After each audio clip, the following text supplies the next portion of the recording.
Hey guys, welcome to unfiltered rich YouTube channel. This is Ashwat Verma. तो अब अभी आपके एसएससी जेई मेंस का सिर्फ एक वीक बचा हुआ है। तो आपको इस एक वीक में क्या करना चाहिए वो हम डिस्कस करेंगे इस वीडियो में। तो अब एक वीक बचा है, तो उसमें सिर्फ अब रिवीजन ही हो सकता है। जितना पढ़ना था वो सब पढ़ लिया आपने, अब आपको सिर्फ रिवीजन करना है। रिवीजन करने के लिए आपके पास शॉर्ट नोट्स होंगे। अगर आपने शॉर्ट नोट्स बनाए हैं तो आप शॉर्ट नोट्स रिवीजन कर लीजिए। अगर नहीं बनाए हैं तो कोई दिक्कत नहीं है, फुल नोट्स होंगे आपके पास, उसमें आपको पता ही होगा कहाँ कहाँ क्या लिखा हुआ है, वहाँ से आप रिवीजन कर लेना। कोई ऐसा इशू नहीं है। शॉर्ट नोट्स नहीं है या फिर सिविल बूस्टर बुक आती है उससे कर लेना। जैसे भी आपको रिवीजन करना हो, बस आप रिवाइज़ करना, कुछ नया मत पढ़ना। एक और तरीका है रिवीजन करने का, वो है टेस्ट सीरीज़ के थ्रू। मतलब आपको कोई नया टेस्ट अटैम्प्ट नहीं करना, डीमोटिवेशन हो जाएगा। आपको क्या करना है, जो आपने पुराने टेस्ट अटैम्प्ट करके रखे हुए हैं। है गाइस, आप सभी को पता होगा कि next week SSC JEE mains का पेपर है। तो मान के चलिए कि आपको अगर टेस्ट अभी तक आपने नहीं दिया है तो अभी आपको नया टेस्ट अटेम्प्ट नहीं करना है। आपको क्या करना है कि टेक्स्ट बुक का कोई भी टेस्ट जो कि प्रीवियस ईयर का है उसको बस अटेम्प्ट करके सबमिट कर देना है और एक बार देखते हुए चलना है।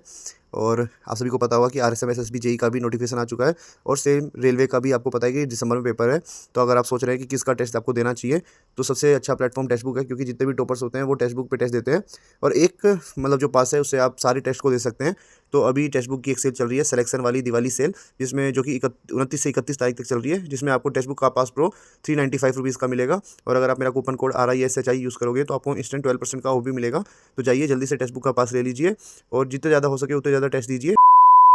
उनको ओपन करके उसमें जो क्वेश्चंस हैं वो सारे एक बार देख लेना, उसके सॉल्यूशंस देख लेना, उसमें जो इंपॉर्टेंट डेटा है वो आपको मिल जाएगा। तो एक मतलब आप जैसा एक टेस्ट आप रिवाइज कर रहे हैं, तो आपका लगभग पूरा सिलेबस एक बार में कवर हो जा रहा है, जो जो इम्पोर्टेंट है उसमें। ऐसे भी आगे आप रिवीजन कर सकते हैं। बस आपको रिवीजन करते हुए क्या ध्यान रखना है कि कोई भी इम्पोर्टेंट फॉर्मूला और डेटा नहीं छूटना चाहिए। ये जितनी बार रिवाइज कर सको, 5 6 8 10 उतनी बार रिवाइज कर लेना, क्योंकि एग्ज़ाम में बिल्कुल भी कन्फ्यूज़न नहीं होनी चाहिए।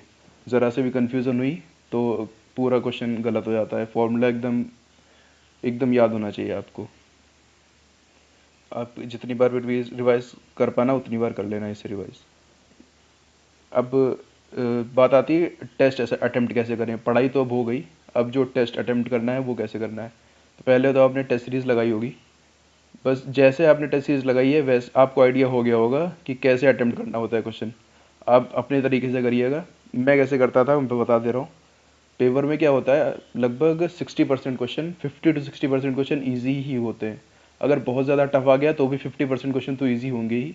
वैसे नॉर्मली 60% या उस थोड़े बहुत ईजी रहते ही हैं।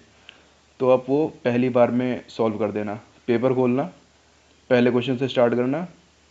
इजी क्वेश्चन आप करेंगे 45 से 50 मिनट में आपके 60 क्वेश्चन ईजिली हो जाएंगे। 45 से 50 मिनट ज़्यादा ही है, आपको क्वेश्चन आते होंगे, 60 क्वेश्चन आपको आते ही होंगे।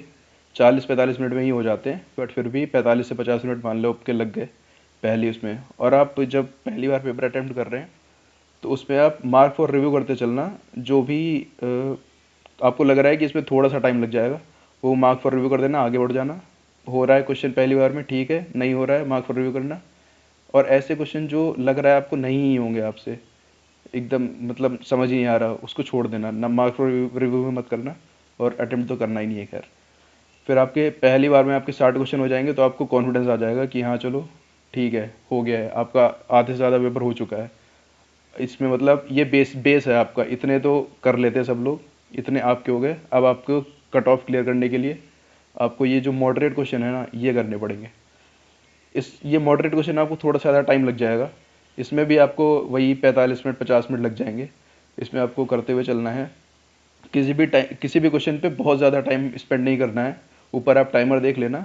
किसी भी क्वेश्चन पे बहुत ज़्यादा टाइम स्पेंड मत करना जिसमें आपको बाद में दिक्कत हो कि आपके क्वेश्चन छूट रहे हैं। पेपर पूरा आपको देखना ही है।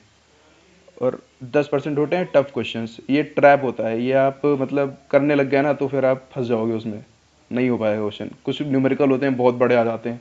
लास्ट ईयर में इसमें ही एक सर्वे का न्यूमेरिकल आया था जो बहुत ज़्यादा ही मतलब वो सब्जेक्टिव क्वेश्चन था।